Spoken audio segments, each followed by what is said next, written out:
आइए आगे बढ़ते हैं। चतुर्थः पाठः कर्म गौरवम के चतुर्थ श्लोक को देखते हैं।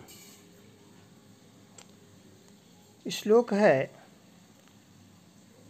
कि न हि कश्चित् क्षणमपि जातु तिष्ठत्य कर्मकृत् कार्यते ह्यवशः कर्म सर्वः प्रकृति जैर्गुणैः।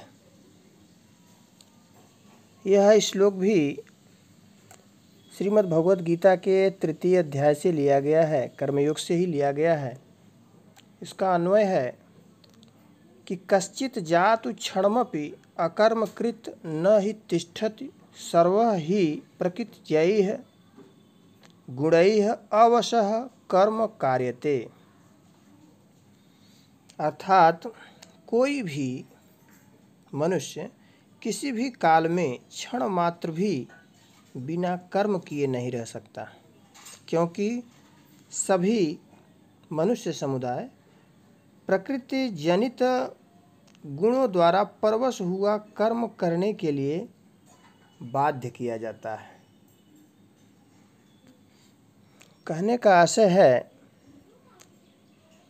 कि मनुष्य क्षण मात्र के लिए भी बिना कर्म किए नहीं रह सकता।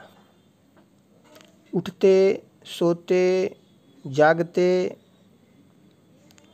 भोजन करते, चिंतन करते, कुछ भी आप कर रहे हैं तो वह भी कर्म है।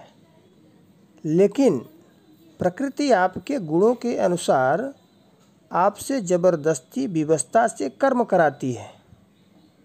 यहाँ गुण का अर्थ तामसिक, राजसिक, सात्विक इस स्वभाव विभाजन से है। प्रकृति अर्थात सृष्टि के भौतिक नियम, जिनसे केवल अपनी इच्छा शक्ति के प्रयोग से बचा जा सकता है। यह श्लोक हमें कर्म का पहला स्वाभाविक सिद्धांत बता रहा है। प्रत्येक क्षण कर्म करना ही होगा। जब आप अपनी मर्जी से कर्म नहीं करोगे तो फिर अपने स्वभाववश उसके अधीन प्रकृति से खींचे हुए कर्म करना पड़ेगा। अतः मन की न सुनकर, चूँकि मनः चंचलम कृत्वा परमार्थि बलवदृढ़ं तस्याहं निग्रहं मन्ये वायोरिव सुदुष्करम।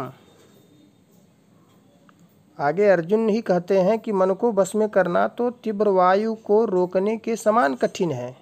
मन बहुत चंचल है, तो मन की न सुनकर अपने स्वभाव को सुव्यवस्थित कर्म करना अच्छा है। अन्यथा कर्म तो होगा लेकिन लक्ष्य के अनुरूप नहीं होगा। शब्दार्थ है कश्चित अर्थात कोई, जातु कभी भी किसी काल में, अकर्मकृत बिना कुछ किए, न तिष्ठत नहीं रहता है, अवशः परवश हुए, प्रकृति जयी है प्रकृति से उत्पन्न, गुणई है माने गुणों द्वारा। अन्य श्लोक के लिए हमारा दूसरा वीडियो देखें। धन्यवाद।